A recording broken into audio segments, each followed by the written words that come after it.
Selamat pagi, sobat, rekan-rekan dimanapun berada. Mudah-mudahan sehat-sehat semua ya, sobat. Baik, langsung saja, sobat. Kita lanjut part 3 ya, sobat ya. Untuk sharing info wawasan tentang power supply ya, sobat ya. Power supply alat bantu kerja servis handphone gitu ya, sobat. Lebih khususnya ke handphone ya, sobat. Karena kapasitas untuk power supply ini, range daya outputnya itu paling cocok untuk handphone, servis handphone, elektronik yang voltasenya, kebutuhan daya voltasenya sesuai dengan kapasitasnya power supply ini ya, sobat ya. Jadi kalau semuanya untuk alat bantu servis kerja laptop gitu ya, sobat, itu kan daya konsumsi, daya voltase listriknya kan lebih tinggi tuh, sobat. Laptop itu jadi ada baiknya juga menggunakan power supply yang sesuai dengan kebutuhan dayanya laptop. Biasanya di range-nya 15 sampai 30 voltase gitu ya, sobat. 0 sampai 30 volt tasenya, terus ampernya sampai 5. Ada juga yang lebih besar dari itu untuk kapasitas power supply-nya ya, sobat. Jadi kami biasanya ini menggunakan yang ini untuk handphone. Nanti untuk yang laptop berbeda lagi ya, sobat, untuk power supply-nya ya, karena kapasitas voltase untuk kebutuhan laptop itu lebih besar daripada handphone gitu ya, sobat. Jadi itu, sobat. Kebetulan kami adanya ini ya, sobat, ini agak panjang dikit, tidak apa-apa ya, sobat ya, maaf ya, karena memang power supply ini kelihatannya simple gitu ya, sobat, namun cakupannya luas gitu ya, sobat. Jadi power supply kan variasinya banyak, sobat. Variasi macam manfaat, fungsi, dan bentuknya yang spesifik itu fungsinya masing-masing ada banyak gitu ya, variasinya, harganya juga rentangnya banyak, jenisnya juga banyak ya, sobat. Karena jenis power supply yang seperti ini pun namanya power supply ya, sobat ya. Untuk yang namanya untuk yang komputer itu ya, yang di part 1 part 2 itu komputer ya. Terus ada lagi power supply yang untuk CCTV, ada lagi yang banyak, yang variasinya banyak, sobat. Fungsinya itu juga banyak juga. Nah, ini yang bentuk seperti ini adalah biasanya spesifik untuk alat bantu kerja servis handphone gitu ya, sobat, yang kapasitas segini itu untuk handphone, baik handphone Android maupun handphone yang model lama juga masih mantap ya, sobat, masih oke lah untuk mensupportnya gitu, sobat. Jadi itu. Kemudian untuk dimensinya ya, sobat ya, kita langsung saja dimensinya, sobat. Dimensinya kita lihat untuk kabelnya mana, sebentar, sobat. Kabel, nah ini kabelnya, ini cukup berat, sobat, hampir 2 kilo ya, sobat. Jadi hati-hati ya, sobat ya, mantap ini ya, kita pegangnya juga karena 2 kilo cukup berat, mantap. Kategorinya antep gitu ya, sobat. Kalau bahasa di tempat kami ini antep, mantep ini.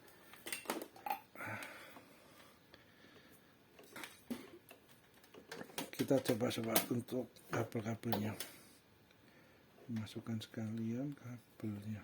Nah, ini kabelnya juga ada beberapa ya, sobat, dapat kabelnya ya. Nah, variasinya ada beberapa.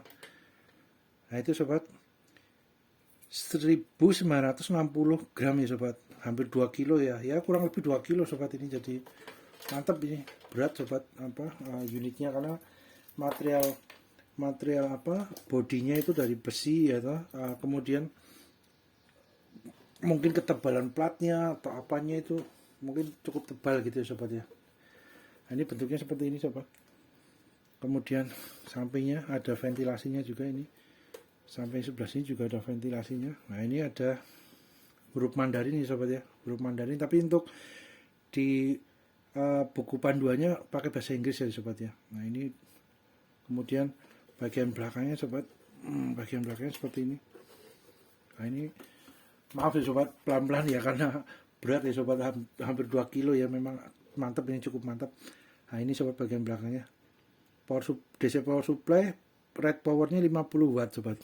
Kategorinya listriknya, konsumsinya nggak besar ya, sobat ya, ringan gitu ya, 50 watt. Terus kemudian ini, sobat, Guangzhou Yihua Electronic Equipment Co Ltd ya. Yihua ini kan banyak ya sobat, sering produk dari Yihua ini ada juga power supply, ada juga peralatan elektronik yang lain. Jadi kemungkinan Web Orange ini adalah satu grup dengan Yihua ya sobat ya, produknya gitu ya. Terus kemudian untuk cyclingnya, posisi cycling ini di sini sobat, fuse-nya cyclingnya di sini. Nah ini cyclingnya secara sepintas bentuknya panjang dan diameter bulatnya hampir sama dengan yang solder uap ini ya sobat ya. Sama juga dengan yang multitester sobat, yang Mazda multitester ini sama. Di konten yang solder uap udah ada ya sobat, bentuk-bentuknya ya dari cyclingnya. Nah cyclingnya ini bentuknya sama namun kapasitasnya berbeda sobat, kekuatan penahan pengaman tegangannya itu berbeda sobat. Jadi kalau yang untuk power supply yang ini ada 1 ampere, untuk yang solder uap 5 ampere, kemudian untuk yang multitester ini yang Mazda ini 0,25 ampere sobat.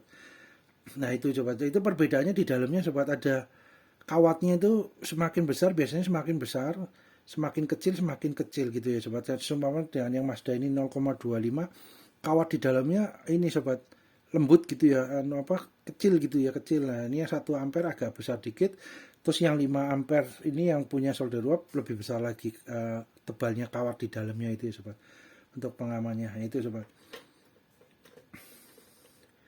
Nah ini ada tulisannya di pinggirnya ini ya sobat, biasanya di pinggirnya ini ya, di pinggirnya dari sekring ini ya, di pinggirnya itu ada tertulis, walaupun kadang-kadang nggak terlihat tapi pakai kaca pembesar akan terlihat sobat, karena kadang-kadang tulisannya agak nggak terlihat kalau dengan mata biasa. Nah kemudian bagian bawahnya sobat, bagian bawahnya maaf, nah ini ada ventilasinya juga sobat, mantap. Ini bautnya juga stainless ya. Terus kemudian ini ada dudukan karetnya sobat untuk penyangganya gitu ya. Terus kemudian ada space dikit di bawah ini, jadi sirkulasi udara ke bawah untuk membuang panas dari kerja power supply-nya lebih lancar gitu ya sobat, karena ventilasinya cukup banyak. Harapannya begitu ya sobat ya. Terus kemudian untuk ini berat sobat, 2 kilo sobat. Mantap ini sobat. Kalau dipegang lama-lama ya ini juga sobat agak bekal juga. Ini kita taruh di bawah aja ya sobat ya. Karena kalau terlalu dekat juga ini sobat takutnya bebayang karena pantulan cahaya lampunya. Mudah-mudahan terlihat ya sobat. Nah ini sobat, bagian depannya ini sobat, untuk panjangnya sobat, panjangnya itu sekitar 21 cm ya sobat, sampai display ampere ini ya agak maju dikit, ini kurang lebih 21 sampai 22 cm. Kemudian untuk tingginya sobat, tingginya ini sekitar 20 cm ya sobat, sampai ini dudukan yang bawah. Kemudian untuk lebarnya sekitar 14 cm sobat, ini 14 cm untuk lebarnya ya, cukup mantap juga sobat ini, dimensinya cukup mantap.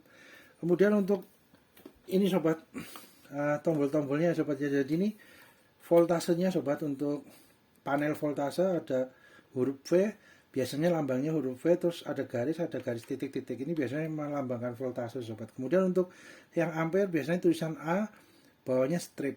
Nah ini 1502 nomor serinya gitu sobat, Web Orange karena bodi depannya ini warnanya orange gitu ya mungkin ya sobat ya. Jadi 1502 D plus 15 ini biasanya voltasenya 0 sampai 15. Kalau di depannya ini 30, biasanya di sini 0 sampai 30 gitu ya sobat. Terus ini 0,2 biasanya 0 sampai 2 ampere. Kalau sini 0,5 berarti 0 sampai 5 ampere. Biasanya seperti itu sobat. Nah, itu kemudian untuk ini ada pengatur tombol pengaturnya sobat, tinggal diputar aja untuk posisi jarumnya agar di angka 0 sobat. Semuanya jarumnya agak maju dikit, tinggal ini dibelokkan ke kiri. Beliau akan mengikuti ke kiri untuk supaya sejajar dengan angka 0. Nah ini yang ampere juga sama ya sobat di sini. Kemudian untuk ampere ini ada 2 angka gitu ya sobat, ada 2 parameter angkanya, yang atas 0 sampai 2 ampere, yang bawah 0 sampai 500 mikroampere sobat. Jadi ini ada di sini tombolnya sobat. Ini 2 ampere, biasanya kami menggunakan yang 2 ampere, tapi ya monggo kalau sobat rekan-rekan akan menggunakan yang 500 mikroampere monggo juga, nggak masalah ya. Nah ini kalau mau 500 dinaikkan ke atas sobat, jadi penilaiannya di range 0 sampai 500 mikroampere mA gitu ya sobat ya. Nah itu kemudian untuk kalau semuanya di angka 2 ampere berarti 500 mikroampere itu di sini sobat, 0,5 ini sobat. Jadi jarumnya ini dari sini lebih ke sini udah mentoknya kalau semuanya kita mau ngelihat 500 mikroampere gitu ya sobat, di tulisan yang angka yang atas itu sampai ke sini sobat.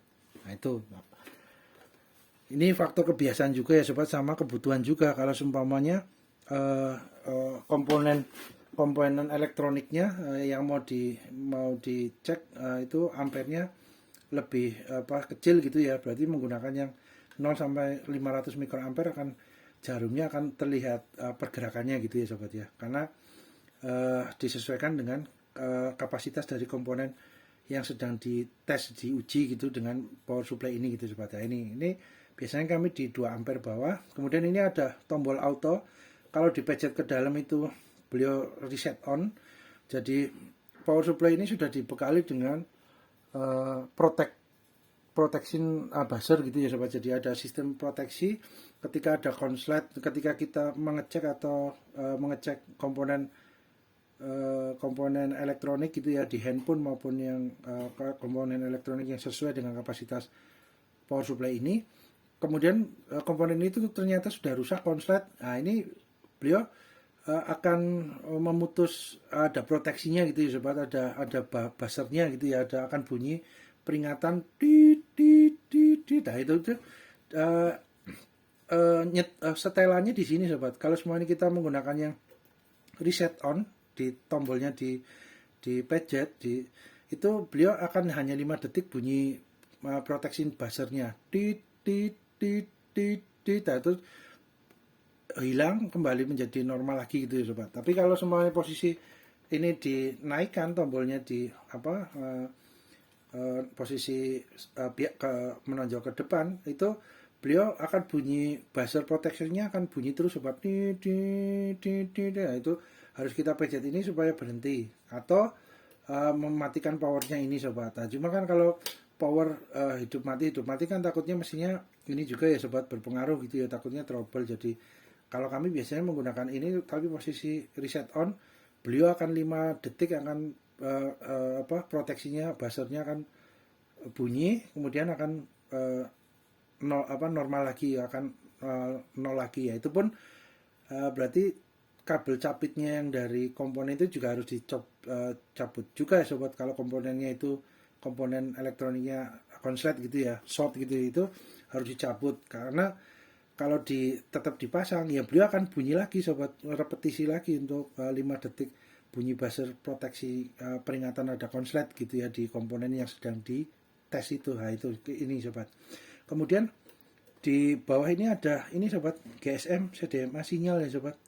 Ini kekuatan sinyal. Kalau semuanya handphonenya GSM berarti posisinya menonjol keluar. Kalau CDMA di pencet ke dalam ya itu sobat. Jadi opsinya itu, jadi ini posisinya biasanya keluar karena GSM ya banyak kan. Kemudian di sini ada ini sinyal, ini LED untuk angka voltase ya sobat. Ini ada tulisan voltasenya. Nah, voltasenya ini disetel dengan ini putaran dengan putaran ini sobat, tombol putaran ini. Nah itu voltasenya jarumnya akan naik. Di sini juga LED-nya akan naik juga, disesuaikan naik turunnya sesuai dengan tombol putar di sini sobat, potensio ya kalau nggak keliru ya, di dalamnya itu namanya tombol putar untuk ini potensio. Nah kemudian yang di sini ada ini sobat, ada 3 pilihan sobat, ada V out, volt out. Nah voltasenya yang out, nah, jadi sini ya output ini sobat, jadi 2 kabel positif negatif ini, yang merah positif kutub positif, ini yang hitam kutub negatif ya sobat. Ini untuk outputnya sobat. Jadi ketika voltase out ini akan di sini voltasenya di setel di berapa, di setting di berapa, yang keluar dari 2 kabel ini ya, dari kutub positif maupun negatifnya itu sesuai dengan yang diputar ini ya sobat, sesuai dengan setelan ini. Nah ini voltasenya out ini akan keluar di sini, nilainya yang keluar sobat. Nah kemudian semua settingan di sini V-test. Nah tes ini ya voltase tes sobat. Nah, voltase tes ini posisinya di sini ya sobat, kabelnya yang untuk mengetes dari yang kutub positifnya yang merah, yang hitam, yang negatifnya. Ini voltase tes ketika kita mengetes baterai handphone gitu ya sobat, masih ada voltasenya apa enggak, itu dengan posisi yang sini sobat. Tes nanti akan muncul di sini LED-nya, besaran voltase yang ada di baterai tersebut sobat. Nah, contohnya seperti itu. Jadi yang ini untuk ngetes sobat, yang bagian sini kabel 2 ini yang positif negatif ini untuk ngetes baterai, contohnya ya baterai handphone atau baterai ini yang sesuai dengan kapasitas power supply ini akan bisa terlihat voltasenya berapa. Kemudian yang bagian sini sobat, untuk yang bagian output itu adalah power supply ini mengeluarkan daya listrik, voltase untuk menghidupkan handphone. Nah, itu perbedaan posisi dua ini itu ya sobat. Ini output, ini hanya untuk ngetes gitu ya sobat. Nah, itu biasanya gitu. Nah, kemudian untuk yang bawah sendiri sobat, ini ada tes. Tes ini juga melalui kabel sebelah sini ya sobat ya, kabel 2 ini. Ini kemungkinan adalah ampernya ya sobat, ampere ya. Tes untuk ampernya akan berapa, nanti akan nilainya muncul di sini. Nah, gitu sobat. Kemudian ini di sini ada ini biasanya kami di posisi V out gitu ya, voltase out gitu ya sobat, karena untuk memberikan daya listrik ke handphone yang sedang dites gitu ya sobat, sedang diperiksa gitu ya, untuk mesinnya atau baterainya gitu ya. Jadi handphonenya sebagai pengganti baterai sementara ya, intinya dari power supply ini menjadi sumber listrik pengganti sementara dari baterai. Nah, gitu ya sobat. Nah, ini dari sini keluarnya listriknya untuk menuju ke handphonenya. Nah, kemudian untuk di sini ada, ini cukup komplit ya sobat, fiturnya dari power supply web Orange 1502D Plus ini cukup komplit sobat. Ada port USB yang USB DC 5 volt sobat. 5 volt ini biasanya kalau voltasenya 5 volt biasanya kategorinya masuk ke fast charging ya sobat ya. Fast charging ya, menu fast charging, jadi lebih daripada charger biasa gitu ya sobat. Biasanya kalau charger biasa kan di range-nya 3,8 3,7 ya voltasenya gitu ya. Ini bisa sampai 5 volt, berarti kategorinya fast charging sobat. Itu. Kemudian yang di sebelah ini ada DC 9 volt sobat. Ini kabelnya juga spesifik sobat. Kabelnya model seperti ini ya. Biasanya untuk baterai yang kotak itu ya sobat ya. Nah, biasanya baterai yang kotak ini masuknya sini. Nah, ini sobat. Oke, sekarang kita coba untuk hidupkan ya sobat ya. Kita lihat untuk konsumsi dayanya, konsumsi wattnya, berapa watt dari power supply ini ya sobat ya. Oke.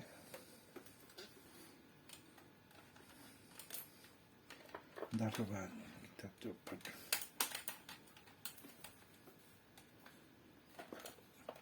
Oh iya, kabelnya sobat, ini kabel powernya cukup panjang juga sobat. Kabel powernya itu sekitar 1,20 meter sobat. Jadi cukup panjang, lumayan sobat, mantap. Nah, kabelnya sampai belakang situ. Itu 1,20 cm ya, 1,20 meter cm. Kemudian untuk kabelnya sobat, ini kabelnya dapat hanya ini. Terus dapat kabel yang buat tes ini, biasanya bentuknya jarum. Kalau yang output ini, yang bagian output kabelnya biasanya bentuknya jepit. Ya monggo sobat, disesuaikan saja sesuai kebutuhan ya. Kan bisa dipindah-pindah juga untuk kabelnya gitu ya. Nah, ini kabelnya cukup panjang juga sobat. Kalau yang jepit itu beliau sekitar 1,20 meter juga ya, 1 meteran lah sobat.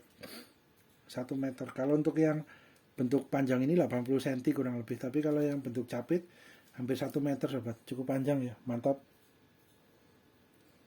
Kabelnya juga cukup ini juga. Nah, ini colokannya untuk power supply itu agak panjang sobat.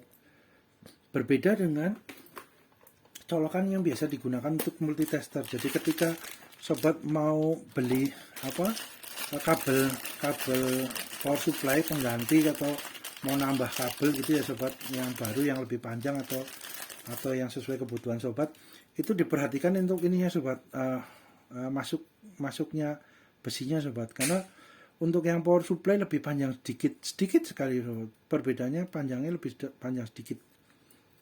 Ini sobat,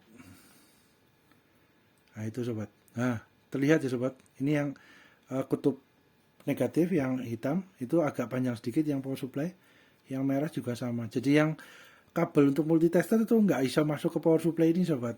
Ya kebetulan mungkin agak panjang sedikit, mungkin ada power supply yang kabelnya colokannya hampir sama dengan multitester, mungkin ada juga ya sobat ya. Jadi ini kebetulan yang ini agak panjang dikit. Jadi kalau beli ini ya sobat, harus diperhatikan untuk panjangnya ini, karena kalau pendek seperti multitester nggak masuk sobat. Nah ini contohnya, nah itu sobat.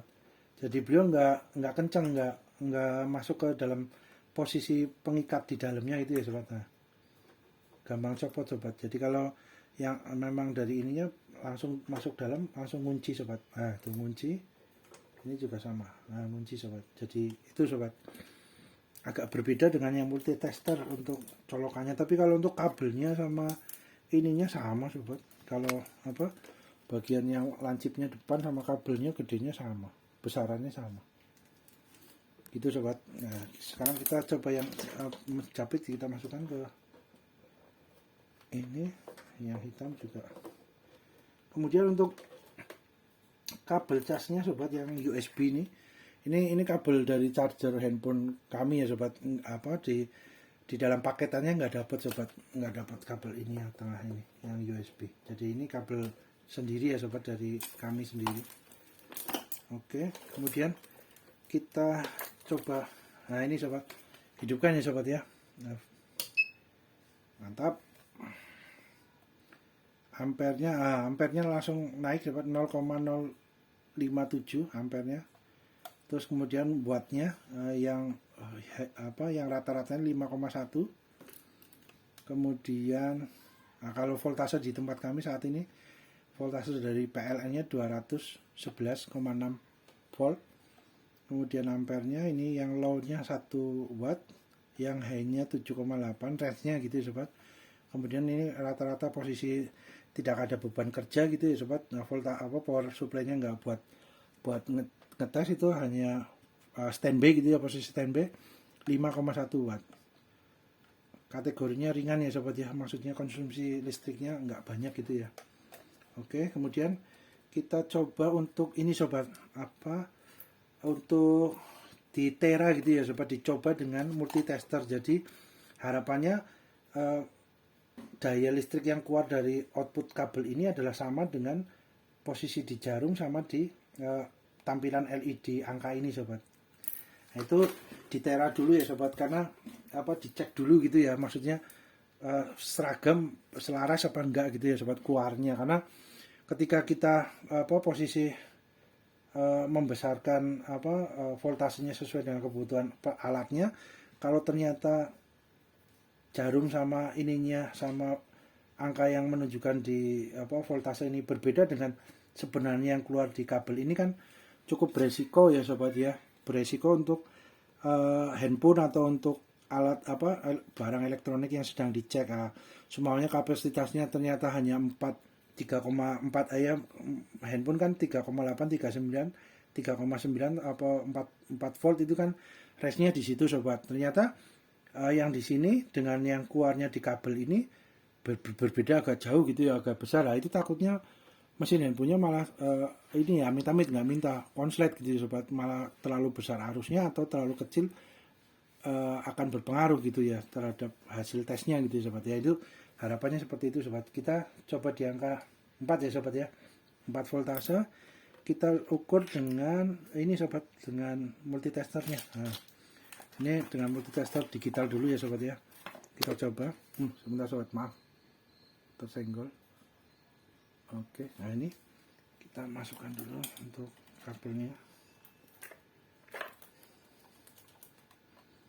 Oke, nah ini kita coba di angka ini ya sobat, DC volt. Ini kan keluarnya power supply ini mengeluarkan dayanya bentuknya arus listriknya DC gitu ya sobat. Jadi kita di DC voltase. Kita mau lihat voltasenya yang keluar dari kabel output ini sama apa enggak gitu ya sobat ya, dengan yang di LED sama di jarumnya, agar serasi pas presisi gitu ya sobat. bahasa mudahnya mungkin seperti itu. Nah, ini kabel negatifnya dulu sobat, yang hitam. Biasanya kami yang hitam dulu. Nah, kabel yang ada powernya untuk yang merah, yang kutub positifnya. Nah, kita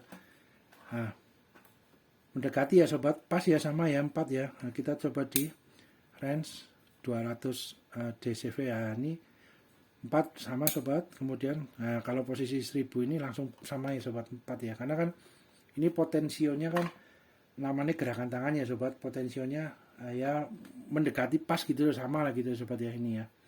Oke, kita coba posisinya. Nah, ini kabel 2 ini bersentuhan no ya sobat ya, jangan sampai bersentuhan ya, ini no ya sobat, jangan ya, karena proteksinya akan bunyi gitu ya, proteksi untuk buzzernya akan bunyi kalau ini bersentuhan sobat. Jadi ini dijauhkan, antara yang positif sama negatif dibedakan. Nah, kemudian kita lihat sobat, kita naikkan ya sobat. Nah, sama ya sobat ya, mantap ya, naik juga ya sobat. Semuanya kita sampai angka 10. Nah, sama sobat, 10. Nah, oke, kemudian di angka 12 untuk kejut baterai. Nah, 12 juga sobat, mantap ya. Dan kita turunkan sobat, ini juga berturun juga sampai posisi 0. Nah, 0. Ini di posisi pertengahan sobat, di perkiraan di posisi 6 atau 7 itu ada bunyi klik sobat di dalam mesin. Itu kemungkinan proteksinya bekerja gitu sobat, karena voltasenya sudah setengah dari kemampuan power supply ini mengeluarkan daya voltasenya gitu ya sobat. Sobat, berhubung durasi, kita lanjut di part 4 ya sobat ya. Mudah-mudahan bermanfaat. Terima kasih.